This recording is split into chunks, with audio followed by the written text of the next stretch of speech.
акыркы убакта. Мен айтайын, биз алай иштерди көтөрдүк. Ушул жерде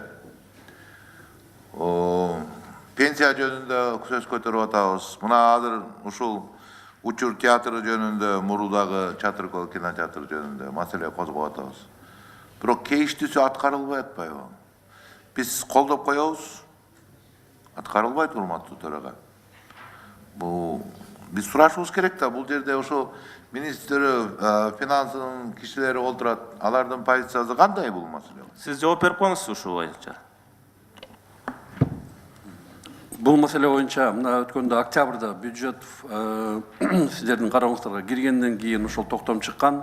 Ошондуктан бұл мәселе 19 жылдың бюджеттин аткарылып аткан убагында ошондо каралат. Бюджет мына буюрса эртең уже президент кол коет 19 жылдыкына.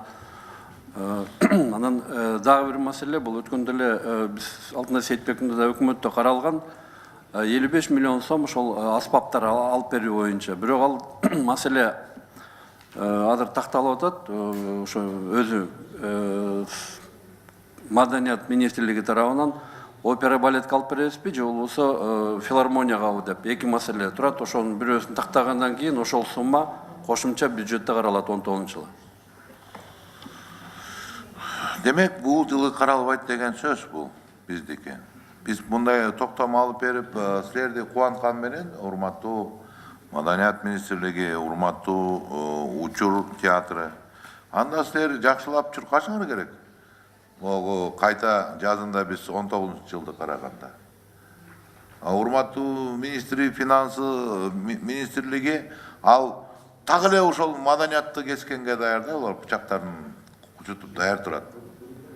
Эмне үчүн маданияттан кезет? Маданияттан пара ала алышпайт. Ким берет? Маданият өзү араң отурду абаш, кайсы кимге пара бермек эле алар. Анан көрөк жолго берип койсо, ал жерден пара алса болот. Ошон үчүн ошондой маселелер батыраак чечилет ошол тарапта. Маданияттын мисалы уялбай туруп, Маданият финансы министрлиги наркы 18-жылы кинематографияга бөлүнгөн акчанын дээрлик 40%-ын кесип салды. Уялбай туруп эле. Бөлүнгөн акчалар. Анан бири-бири менен чатакташты. Сен алган жоксуң, мен бердим, сен отказ кылдың деп, аягым эмне болуп бүткөнүн билбей калдым. Берден анткени Маданияттын министринин багыган статкачысы айтты, мага берилген жок деди. Министр айтты, бул жерден бердик деди. Өздөр албай койду деди. Ошентип Маданиятка келгенде эле чаң тополоң, будуң чаң. Финансы министрлиги. Урматтуу Садык мырза, өзүңүз жакшы билесиз, ал кинематография боюнча маалыматтын баарын ошо министр Адыл Алешевич убагында сиз менен такташып неме болгон, такташкан.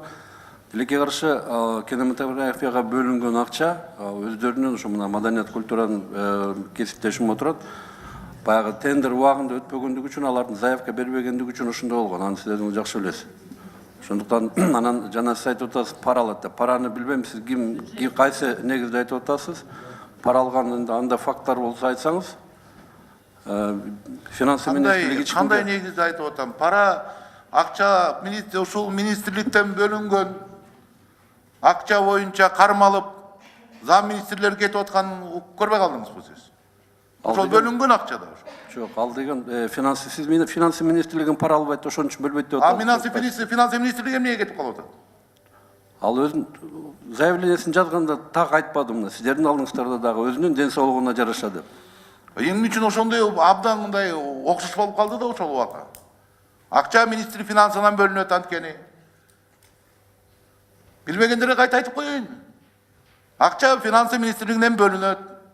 Ошол жолду алыш үчүн аерде ол чегон пара алынып атат. Зам министрдин рангында. Уялбай. Такталган. Финансы министрлигинен бөлүнөт ал акча. Маданиятка келгенде бөлүнбөйт. Эмне үчүн? Анткени биз пара бербейбиз. Кантип берет параны? Бакчылар араң алып атса.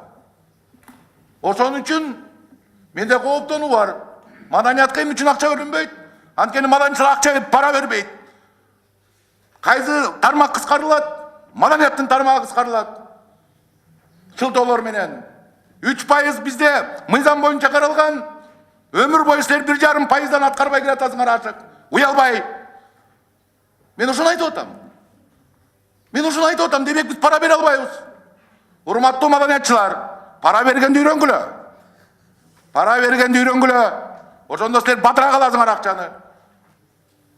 Батыраак чечилет силердин маселеңер. Болбосо Финансы министрлиги, башка министрликтер акча табат, прокурордун пенсиясын көбөйткөнгө, соттордун пенсиясын көбөйткөнгө. Бизде 4 болгону Союздун эл артисттери калды. Алардын пенсиясы көбөйбөйт. Болгону 4-төө калды. Эл артисттери бар бизде, эл жазуучулары бар бизде. Алар пенсияга чыкса, болбогон кайрычынын пенсиясын алат. Анткени министр финансында акча жок буга дайыма. Акча прокурорлорго табылат, сотторго табылат. Анан кийин жарагындай коррупцияга аралашкан жолдорго табылат биздин Кыргызстанда. Мен ушуну айтып атам болгон. Дагы барбы мага айта турганыңар? Дагы кошумча айтайын.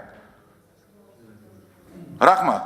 Урматтуу Садык мырза, кечиресиз, өзүңүздөр бекитип берилген бюджеттин негизинде финансы министрлиги ошол мыйзамдын негизинде каржылайт.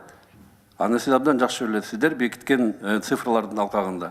Анан кийин жанагы пенсияны бул финансы министрлиги жүргүзбөйт, бул биздин ыйгарым укугубузга да кирбейт. Силердин ошол саясатыңарда турат. Финансы министрлигинде. Силердин саясатыңарда. Анткени маданиятка келгенде барыңар качайып каласыңар. Көрбөй каласыңар. Киного бөлүнөт акча, 40% бөлүнбөйт. Анан чыгасыңар, убагында бербей калды акча. Мен ишенбей турам, кантип маданияттын кишилери албай коет, ачка жүргөн. Тияка бардыңар анан сүйлөшүп алдыңар бири-бириңердин күнөөгөргө. Бул эмне деген шумдук я? Кыргызстандын даңаза кылып аткан кино тармагы болсо, 1 жылда 40%га жакыны бөлүнбөй калды акча деген. Анан келип отуруп бул жерде айтасыңар, эми ким ишенет ушул киного акча бөлүнүп атса, киночулар келип ала албай койду дегенге ким ишенет айынан айтылганда? Ким ишенет? Секвестирование кыласыңар, маданияттан баштайсыңар. Канча жолу силер ошол маданиятка акчаны кыркып келдиңер? Канча жолу? Силер деген ушул маданият сыйласаңар айтышар керек да, министр болуп отурасыңар, да министр болуп. Ай, мыйзам боюнча 1,5%, 3% каралган. Кинематографияга да каралган бюджеттин 0,1%. Ой, ушуну аткаралы. Жок, силерди аткармай деген жок. Ушуну айтып атам мен. Тарынба кыласыздар. Мен айтып атпаймбы? Демек, маданчыларды ачык эле чакырышым керек болуп калды. Пара бергенди үйрөнгүлө деп. Пара бергенди үйрөнөлү.